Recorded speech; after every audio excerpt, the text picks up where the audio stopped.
Baik, Bismillahirrahmanirrahim. Assalamualaikum warahmatullahi wabarakatuh. Bapak Ibu, izinkan saya berbagi ilmu berkaitan dengan konsep taksonomi Bloom dalam pendidikan jasmani. Mudah-mudahan apa yang saya bagikan ini bermanfaat untuk kita semua dan bagi para guru dan para mahasiswa calon guru. Pengetahuan ini wajib harus dipahami karena kita akan mendapatkan arahan atau pedoman bagaimana kita membuat perencanaan, mengimplementasikan sampai pada mengevaluasinya berdasarkan pedoman dari taksonomi. Baik, secara sekilas saya ingin menyampaikan latar belakang Samuel Benjamin Bloom. Ini alhamdulillah di tahun 1956 beliau sudah mengeluarkan karya yang sampai saat ini masih kita gunakan untuk di pendidikan kita. Taksonomi berasal dari bahasa Yunani, tasein berarti mengklasifikasi, dan nomos berarti aturan. Jadi taksonomi itu artinya klasifikasi berhierarki. Jadi seperti tangga, itu tahap demi tahapnya harus dilalui dari mulai bawah sampai ke atas. Tidak bisa melewati tangga sebelumnya, gitu ya, melompat ke atas. Ini karya-karyanya Samuel Benjamin Bloom tahun 56, dia menerbitkan karya dengan taksonomi of education objective cognitive domain. Lalu tahun 1964 dia mengeluarkan karya taksonomi of educational objective affective domain, dan tahun 1971 mengeluarkan karya Handbook on Formative and Summative Evaluation of Student Learning, dan tahun 85 dia mengeluarkan karya yang berjudul Developing Talent in Young People. Ini Samuel Benjamin Bloom itu membuat taksonomi ini dengan latar belakang bahwa di tahun 50-an, ya, tahun 60-an itu antara Amerika dan Soviet, blok Barat dan blok Timur, ada perang dingin di sana. Di blok Barat, Amerika merasa kecolongan karena blok Timur sudah bisa pergi ke luar angkasa. Setelah diteliti, ternyata pendidikan di sekolah-sekolah di Amerika belum sampai kepada kognitif tingkat tinggi. Mereka masih pada tahap kognitif tingkat rendah, yaitu hafalan, ya. Belum sampai kepada C4, C5, C6. Hanya sampai C1, C2, C3. Barangkali nanti tingkatan itu akan saya jelaskan di lembaran berikutnya. Taksonomi Bloom, Benjamin Samuel Bloom itu menggunakan dua teori besar, teori pendidikan, yaitu humanistik dan behavioristik. Ini teori yang cukup lengkap begitu ya, dan menggabungkan antara humanistik dan behavioristik. Ini barangkali teori ini sudah tidak asing lagi bagi kita, saya tidak perlu harus menjelaskan secara detail. Kita lanjutkan saja. Ya, dari teori tadi ya, humanistik dan behavioristik itu eh, mengacu kepada mastery learning atau belajar tuntas. Filosofi pembelajaran yang berdasarkan pada anggapan bahwa semua siswa dapat belajar bila diberi waktu yang cukup dan kesempatan belajar yang memadai. Siswa tidak boleh berpindah ke tujuan belajar selanjutnya apabila belum menunjukkan kecakapan materi sebelumnya. Suatu sistem pembelajaran yang berupaya semua siswa mencapai tujuan pembelajaran dengan waktu belajar yang berbeda. Siswa yang belum menguasai materi diberi waktu tambahan, dan siswa yang sudah diberi pengayaan. sampai semua siswa menguasai materi bersama-sama. Jadi mastery learning ini sebenarnya setiap siswa tidak ada yang bodoh, cuman ada yang cepat dan ada yang lambat untuk menguasai satu materi. Bagi yang lambat diberi kesempatan waktu yang lebih dibandingkan anak yang cepat. Dan pada akhirnya baik siswa yang cepat belajar maupun yang lambat sama-sama menguasai materi, gitu ya. Jadi semuanya belajar tuntas. Dasar dari belajar tuntas ini bahwa siswa tidak diramal hanya pada tingkat di mana siswa belajar dalam suatu waktu yang diberikan, tapi juga menyangkut banyaknya waktu yang akan diperlukan untuk belajar pada tingkat tersebut. Bakat bukanlah kecerdasan alamiah, melainkan jumlah waktu yang diperlukan oleh siswa untuk menguasai materi pembelajar tertentu. Jadi di sini bahwa siswa yang beragam itu, yang memiliki kecepatan belajar yang berbeda-beda itu, kita secara individual beri waktu belajar yang berbeda, ya, beri kesempatan kepada mereka yang berbeda untuk mencapai penguasaan materi yang kita inginkan. Jadi penentuan itu dari segi waktu. Selain itu juga agar mereka bisa menguasai dengan baik perlu ketekunan, gitu ya. Ketekunan. Jadi orang yang tekun pada akhirnya akan berhasil. Dan kita sebagai guru harus menyediakan kualitas belajar, kualitas pembelajaran. Buat buat mereka, ya, beri fasilitas kepada mereka, sarana prasarana dan lain sebagainya, gitu ya, agar mereka mudah untuk menangkap pembelajaran kita dan bisa teringat dalam waktu yang lama. Kita lanjutkan bahwa asumsi dari belajar tuntas atau mastery learning, ya, bahwa semua individu dapat belajar. Jadi setiap anak itu semuanya bisa belajar. Orang belajar dengan cara dan kecepatan yang berbeda. Dalam kondisi belajar yang memadai, dampak dari perbedaan individu hampir tidak ada. Kesalahan belajar yang tidak dikoreksi menjadi sumber utama kesulitan belajar.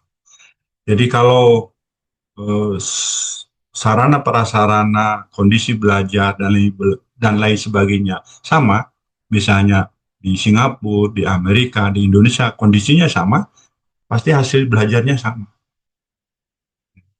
Kenapa sekarang kita kualitas belajarnya rendah? Karena mungkin tidak ditunjang dengan kondisi belajar yang memadai.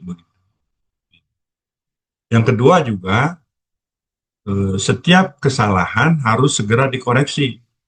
Kalau kesalahan itu dibiarkan, itu akan menjadi masalah di kemudian hari bagi anak yang sedang belajar itu. Saya lanjutkan, strategi mastery learning. Yang pertama, memberikan siswa perbedaan jumlah waktu untuk mencapai tujuan bahan ajar. Tadi sudah saya singgung. Lalu memberikan remedial untuk siswa yang belum menyelesaikan masalah bahan ajar itu.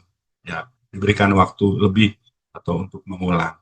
Mengatur satuan kurikulum yang berbeda, yang mana masing-masing siswa dapat diajar dan dievaluasi secara terpisah dari siswa yang lain. Jadi kita harus memahami karakteristik masing-masing siswa sehingga kurikulumnya kita sesuaikan dengan karakteristik siswa. Nah, tujuan dari taksonomi Bloom yang pertama membantu merumuskan tujuan pembelajaran. Kalau kita tadi di awal ya, kalau kita tidak menguasai taksonomi Bloom, bagaimana kita bisa merumuskan tujuan pembelajaran? Yang kedua, membantu mempersiapkan dan merancang pembelajaran dengan target yang jelas sesuai dengan kapasitas dan kemampuan peserta didiknya. Dan gitu ya, proses pembelajarannya juga kita sesuaikan dengan tahapan-tahapan. Lalu membantu seseorang memahami posisi dan porsi serta proporsi pembelajaran yang harus dijalankan. Masing-masing siswa memiliki perbedaan-perbedaan. Oleh karena itu kita sesuaikan dengan perbedaan itu. membantu seseorang untuk mengevaluasi serta menilai kemampuan dan kapasitasnya dalam dunia ilmu. Dari mulai perencanaan sampai pada mengevaluasi, itulah manfaat kita mempelajari taksonomi. Nah, ini taksonomi Bloom ini yaitu pendidikan holistik keseluruhan yang menyangkut masalah kognitif, ya, head, masalah afektif, art, dan masalah psikomotor, N. Jadi lengkap ya, kognitifnya ya, afektifnya ya, dan psikomotor. Ketiga elemen itu saling terkait dalam fungsi masing-masing. Ya, kognitif berfungsi untuk terus berpikir berhubungan dengan kognisi, afektif berfungsi untuk merasa dan melaksanakan tugas afeksi, mendorong perilaku manusia melalui rasa yang mendalam dan bermuara pada sikap, lalu motorik berfungsi untuk melakukan tugas atas perintah otak yang dihayati oleh hati. Nanti akan diurai lebih lanjut berkaitan dengan kognitif, afektif, dan psikomotorik. Nah, ini ya taksonomi Bloom berkaitan dengan kognitif dibagi menjadi 6 tingkatan, kognitif 1 sampai kognitif 6. Ya. Tiga yang paling bawah gitu ya, 1, 2, 3 itu kita kelompokkan menjadi kognitif tingkat rendah, low order thinking skill, dan tiga atas C4, C5, C6 kognitif tingkat tinggi. Pembelajaran di Amerika di tahun 50-an, 60-an, sehingga mereka kalah oleh Uni Soviet waktu itu, karena pembelajarannya masih di tingkatan yang rendah. Hanya siswa diajak untuk afektifnya itu hanya untuk mengetahui, memahami, dan mengaplikasi. Belum sampai kepada menganalisis, mensintesis, dan mengevaluasi. Mungkin juga kita di saat ini, di tahun 2025 ini, masih dalam tahap yang rendah ini, sama dengan tahun 50-an di Afrika sana. Jangan-jangan seperti itu. Mari kita urai sedikit demi sedikit dari masing-masing. Yang yang paling rendah itu pengetahuan atau mengingat, kemampuan menyebutkan atau menjelaskan kembali. Jadi anak ini hanya menghafal. Misalnya ibu kota provinsi Jawa Barat di Bandung, gitu. Cuman sampai di situ kan gitu ya. Atau sebutkan teknik-teknik dasar di bola voli, passing atas, passing bawah, dan seterusnya. Dan di renang, di permainan lain dan sebagainya. Nah, tapi ini merupakan dasar gitu ya. Tidak bisa melewati tahapan selanjutnya gitu ya, naik ke tahapan C2 kalau pengetahuannya dia tidak dia kuasai. Memang harus dikuasai dulu pengetahuan. Setelah dikuasai, lalu kita tingkatkan kemampuan anak itu sampai kepada tahapan berikutnya, yaitu pemahaman atau memahami, yaitu kemampuan memahami instruksi atau masalah, menginterpretasikan, dan menyatakan kembali dengan kata-kata sendiri. Jadi pemahaman itu, ya, itu dia bisa menggunakan dengan kata-kata sendiri, tidak textbook begitu ya, tidak seperti C1, hanya menghafal dan menyampaikan kembali. Misalnya pengertian kebugaran jasmani. Jadi dia bisa dengan menggunakan kata-katanya sendiri, tapi intinya sama seperti yang disampaikan di dalam textbook atau oleh uh, guru atau oleh dosen. Misalnya kebugaran jasmani adalah kemampuan seseorang untuk melakukan aktivitas sehari-hari tanpa mengalami kelelahan yang berarti dan masih memiliki cadangan energi untuk hal-hal yang tidak terduga. Misalnya. Intinya ke situ. Mungkin orang lain bisa dengan bahasanya dia sendiri. Kemampuan kerja untuk melakukan aktivitas sehari-hari tanpa lelah dan masih ada tenaga untuk hal-hal lain yang tidak terduga. Nah, ini dia berarti sudah memahami eh, definisi itu. Lalu ketika dia sudah memahami, kita tingkatkan lagi sampai kepada mengaplikasikan, menerapkan, yaitu kemampuan menggunakan konsep dalam praktek atau situasi baru. Jadi dia tahu secara teori dan dia mengaplikasikan. Misalnya tadi bahwa kebugaran jasmani itu penting untuk menopang aktivitas sehari-hari. Dan dia mengaplikasikan, dia melakukan latihan untuk meningkatkan kebugaran jasmaninya. Atau di contoh yang lain, misalnya merokok itu merugikan kesehatan atau merusak kesehatan. Dia tahu secara pengetahuan, memahami juga, dan dia bahwa merokok itu merugikan kesehatan, dia tidak melakukan merokok. Atau olahraga itu penting untuk kebugaran, olahraga itu penting untuk kehidupan. Dia melakukan aktivitas olahraga. Banyak orang yang tahu, paham, tapi tidak mengaplikasikan. Begitu. Itu juga berarti belum sampai kepada kognitif tingkat 3. Ini kognitif tingkat 1, tingkat 2, tingkat 3. Barangkali di sekolah-sekolah sudah banyak dipraktekkan, sudah banyak dilakukan, termasuk di PJOK. Anak-anak kita tahu secara teori, misalnya cabang olahraga bola voli, lalu paham aturan-aturan, cara main, ya lalu diterapkan dalam bentuk permainan. Tapi bukan hanya sampai di situ, harus ditingkatkan ke yang lebih tinggi lagi. Harus kepada high order thinking skill, berpikir tingkat tinggi, yaitu harus sampai kepada analisis C4. Ya. Analisis ini itu kemampuan memisahkan konsep ke dalam beberapa bagian untuk memperoleh pemahaman yang lebih luas atas dampak komponen-komponen terhadap konsep tersebut secara utuh. Jadi analisis itu kemampuan membagi-bagi yang tadinya menjadi satu kesatuan yang utuh ke bagian-bagian yang kecil, ya.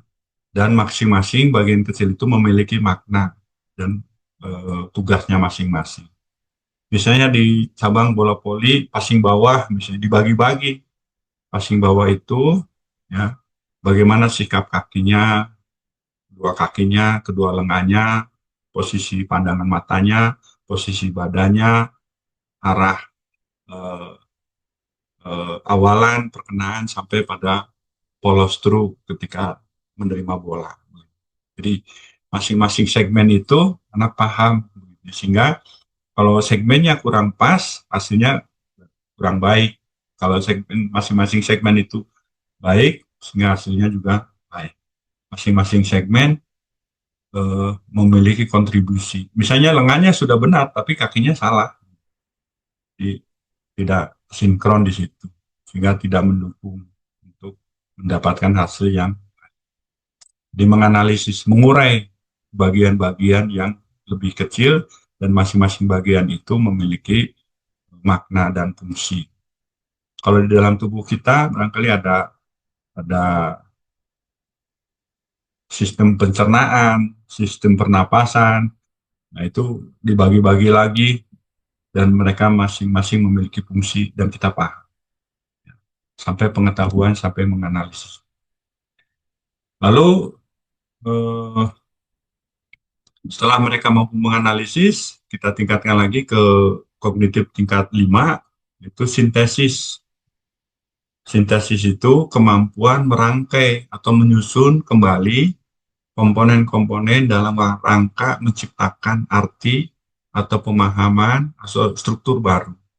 Jadi kebalikan dari analisis itu mensintesis, yaitu menggabungkan bagian-bagian kecil menjadi bagian yang utuh dan memiliki fungsi dan makna yang baru. Ya, seperti kita di komputer ini, komputer ini sebelum tercipta menjadi komputer itu kan ada bagian-bagiannya, ada bagian itu menjadi satu kesatuan dan menjadilah sebuah komputer. Kalau di olahraga, misalnya di renang, di voli, di basket, di sepak bola kan, bagaimana bisa menyatukan bagian-bagian yang terpisah-pisah itu menjadi satu kesatuan yang misalnya di renang, gerakan kaki, gerakan lengan, posisi badan, bernapas, cara bernapas, dan lain sebagainya itu disatukan. Yang tadinya gerakan-gerakan terpisah, disatukan menjadi sebuah sinkronisasi gerak, sehingga gerakan itu menjadi kelihatan bagus, menggabungkan dari bagian-bagian kecil.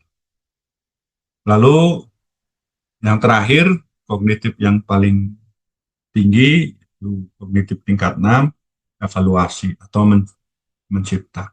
Kemampuan mengevaluasi dan menilai sesuatu berdasarkan norma, aturan, atau kriteria.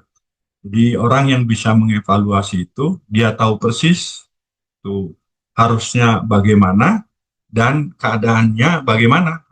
Sehingga di situ ada gap yang seharusnya seperti ini, tapi yang keadaannya seperti itu.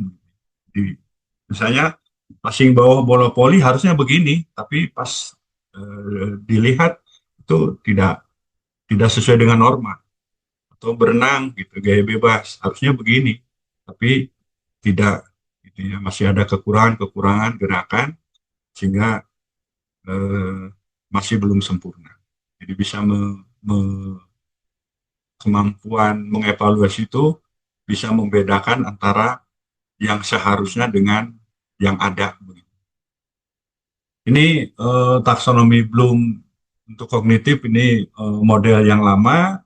Ya, kalau yang barunya itu analisis dan sintesis itu digabung begitu menjadi C4, jadi C5-nya menjadi evaluasi dan C6-nya menjadi mencipta.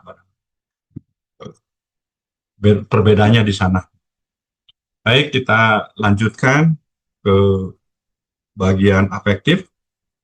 Di domain afektif, Samuel Benjamin Bloom membagi ke 5 tingkatan. Tadi kognitif 6 tingkatan, afektif juga 5 tingkatan.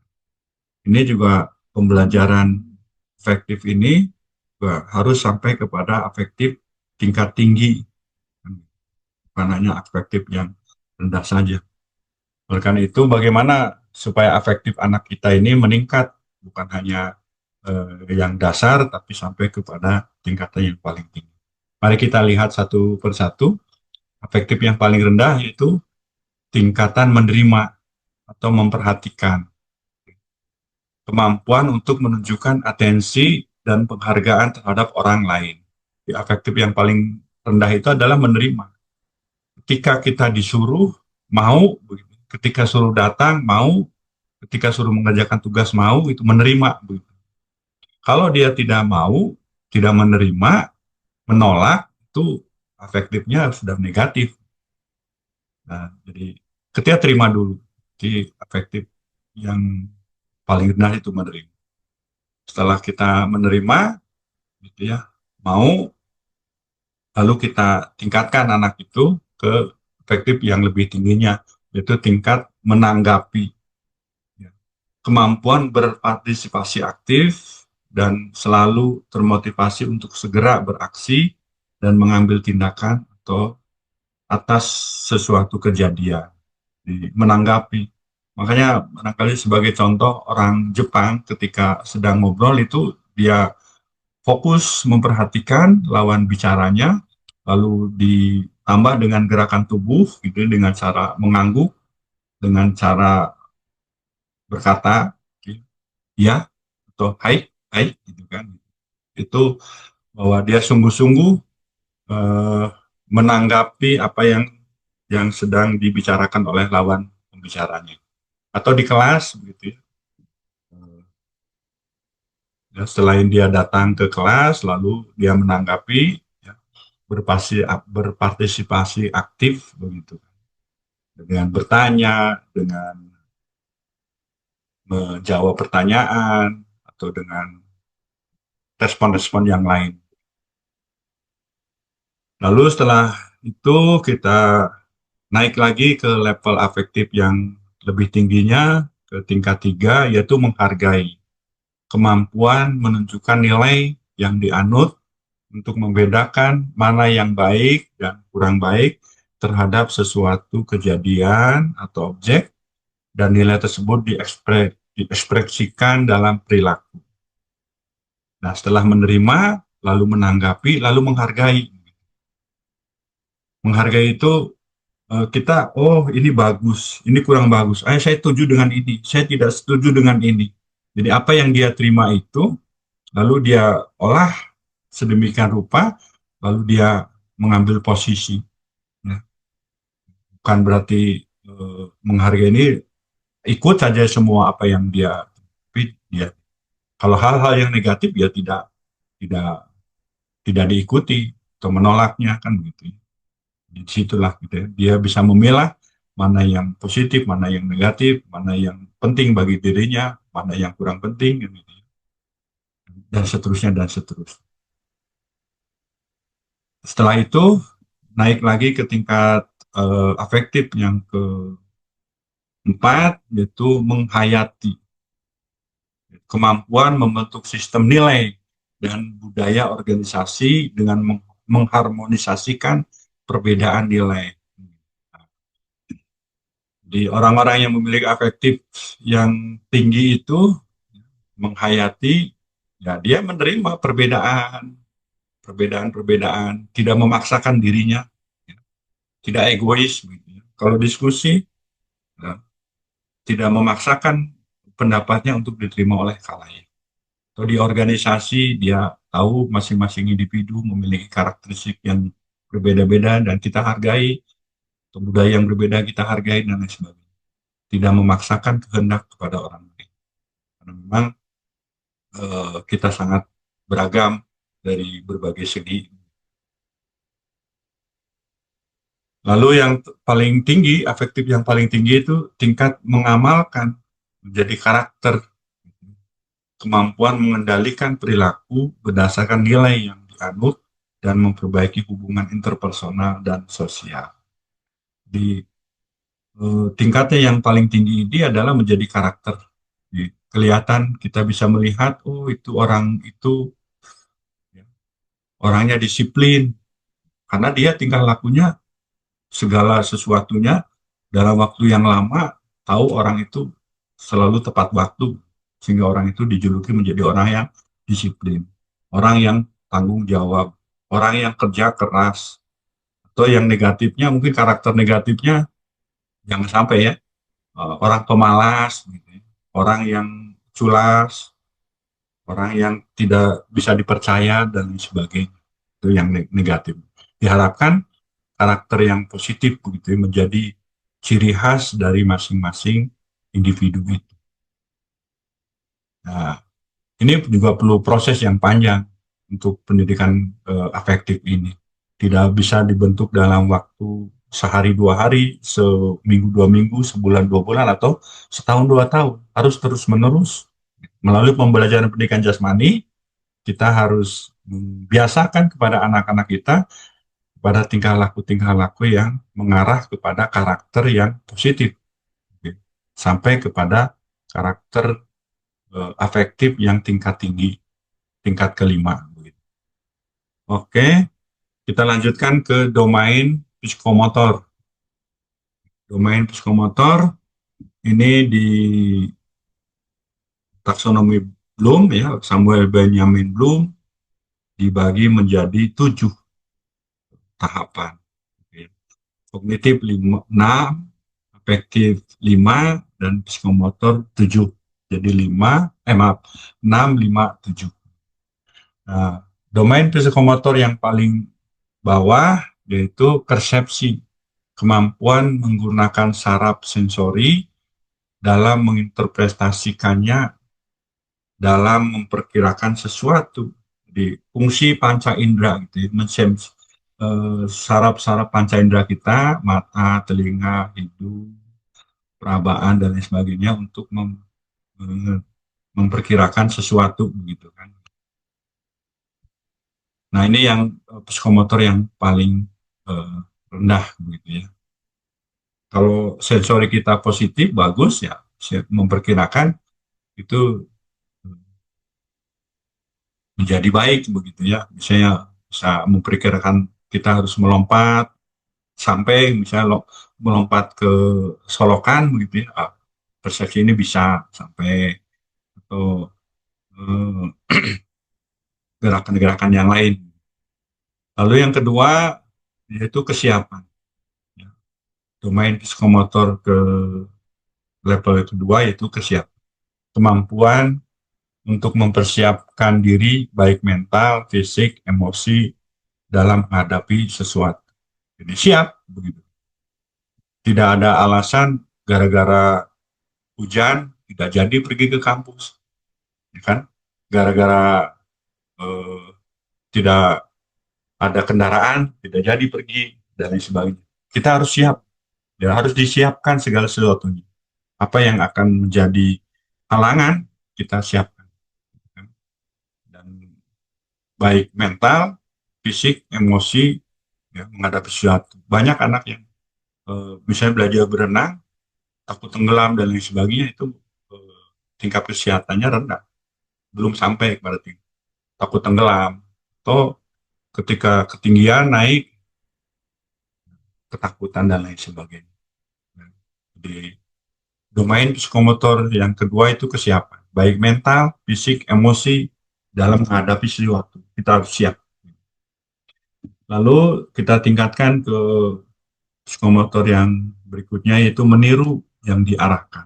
Ya, setelah persepsi masing-masing saraf sensori, lalu kedua itu siap gitu ya. Lalu yang berikutnya itu meniru yang diarahkan. Kemampuan untuk memulai keterampilan yang kompleks dengan bantuan atau bimbingan dengan meniru dan uji coba. Ini biasanya ada contoh dulu, baru mengikuti contoh. Ya, mengikuti contoh itu. Atau kalau di senam, itu kan ada instruktur di depannya. Kita mengikuti gerakan instruktur itu. Jadi meniru gerakan itu. Anak-anak kita itu psikomotor ke, ke tingkat yang ketiga ini meniru orang lain yang sebagai contohnya. Setelah meniru, kita tingkatkan ke mekanisme, ya, ke psikomotor berikutnya. Kemampuan untuk membiasakan gerakan-gerakan yang telah dipelajari sehingga tampil dengan meyakinkan dan cakap. Ini mekanisme ini kan hasil dari tadi meniru terus diulang-ulang, diulang-ulang. Pengulangannya sampai berapa ya? Sampai sebanyak-banyak sampai gerakan itu dia kuasai dengan baik, kan begitu ya. Gerakan yang sederhana saja harus diulang 250 kali dan itu juga belum belum sampai kepada hal yang bagus begitu ya. Apalagi kalau gerakannya yang kompleks, yang agak rumit begitu. Misalnya teknik dasar, cabang-cabang olahraga atau tugas-tugas yang lain. Sehingga harus perlu pengulangan yang tidak sedikit. Nah, setelah diulang-ulang sampai dia cakap atau menguasai gerakan itu, bukan selesai sampai di situ. Kita tingkatkan lagi ke reaksi kompleks, yaitu kemampuan untuk melakukan gerakan motoris yang terampil yang di dalamnya terdiri dari pola-pola gerakan yang kompleks. Nah, tadi mengulang-ulang itu dalam satu teknik dasar misalnya. Sekarang teknik dasar yang sudah diulang-ulang itu ya kita gabungkan antara teknik dasar yang satu dengan yang lain. Misalnya menggabungkan teknik passing bawah dengan passing atas, menggabungkan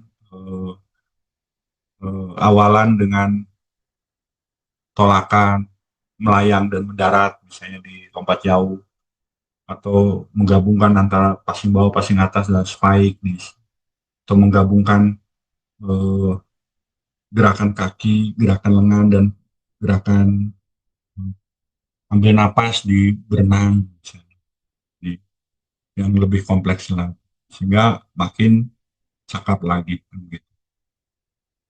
Nah, setelah itu dikuasai, baru ke tahapan berikutnya berkaitan dengan domain psikomotor, yaitu adaptasi atau penyesuaian, kemampuan untuk mengembangkan keahlian dan memodifikasi pola sesuai yang dibutuhkan. Sekarang tadi sudah dikuasai, ya sekarang pola yang sudah dibutuhkan itu seperti apa? Kita sesuai. Misalnya di sepak bola, karena sepak bola itu permainan terbuka, ya kita harus bisa mengadaptasi keadaan di lapangan. Ya, lawan begitu, oh saya harus begini, kan. Bisa mengcounter sehingga kita bisa mengatasi lawan atau adaptasi-adaptasi yang lain. Jadi eh, kita bisa menyesuaikan dengan keadaan-keadaan yang membutuhkan yang seharusnya di lapangan, tidak kaku. Yang terakhir berkaitan dengan domain psikomotor yaitu kreativitas, kemampuan untuk menciptakan pola baru yang sesuai dengan situasi kondisi tertentu dan juga kemampuan mengatasi masalah dengan mengeksplorasi kreativitas diri. Barangkali orang-orang yang kreatif lah yang bisa memenangkan suatu perlombaan atau pertandingan. Kan gitu. Kalau teknik dasarnya normal atau sama, ya orang lain bisa bisa memprediksinya, kan gitu. Tapi orang kreatif yang tidak bisa diprediksi oleh orang lain. Atau kreatif di sini bisa menciptakan gerakan-gerakan baru. Ketika kita sudah menguasai gerakan tertentu, tentunya eh, ada gerakan-gerakan yang kita bisa tingkatkan lagi, yaitu gerakan lain yang berbeda dengan yang lain. Nah, domain psikomotor ini diharapkan sampai kepada kreativitas gerak. Jadi dalam proses pembelajaran, itu apalagi sekarang dengan kurikulum Merdeka, orientasinya deep learning, itu baik kognitif, afektif, psikomotor itu harus sampai kepada tingkatan yang tinggi ini. Kalau di kognitif, untuk sampai kepada deep learning itu, pembelajaran mendalam, itu harus sampai guru ketika mengajarkan ke C4, C5, C6. Harus sampai ke situ. Di afektif, efektif ke-4 dan ke-5 barangkali ya. Mengorganisir dan menjadi karakter. Dan di psikomotor ini harus misalnya ke reaksi kompleks, adaptasi, dan kreativitas. Kalau tidak sampai situ, mungkin deep learning-nya juga tidak akan sampai. Begitu ya. Pembelajaran mendalamnya tidak sampai. Apa yang diinginkan oleh kementerian ini. Nah, ini kata-kata operasional di taksonomi Bloom untuk C1, kata-kata operasionalnya seperti di daftar ini. Anda tinggal bisa baca ya. Jangan sampai nanti tertukar-tukar untuk ke analisis menggunakan kata operasionalnya bukan begitu ya untuk pengetahuan. Ya, tinggal kita baca misalnya. Ini untuk pengetahuan C1 itu mengutip, menyebutkan. Pemahaman itu memperkirakan, menjelaskan. Aplikasi memerlukan menyesuaikan. Nanti disesuaikan dengan bidang studinya masing-masing. Ini kan untuk semua ilmu pengetahuan ya, semua bidang studi. Kalau untuk olahraga nanti bisa dipilah-pilah kembali. Ini juga masih lanjutannya, gitu ya. Ini kata kerja ranah afektif, gitu. Afektif 1 sampai afektif 5. Ini kata kerja operasionalnya. Menerima itu memilih, menanggapi itu menjawab, dan seterusnya. Ini kata kerja ranah psikomotor. Psikomotor 1, psikomotor 2, 3, 4, 5, sampai ke 7 tadi. Ini juga ada taksonomi yang lain, ya, dan bisa dipelajari lebih lanjut, ya, dan barangkali cukup sampai sebagai pengantar untuk diskusi sampai di sini ya. Terima kasih banyak. Mari kita lanjutkan dengan diskusi. Terima kasih. Saya kembalikan ke moderator. Assalamualaikum warahmatullahi wabarakatuh.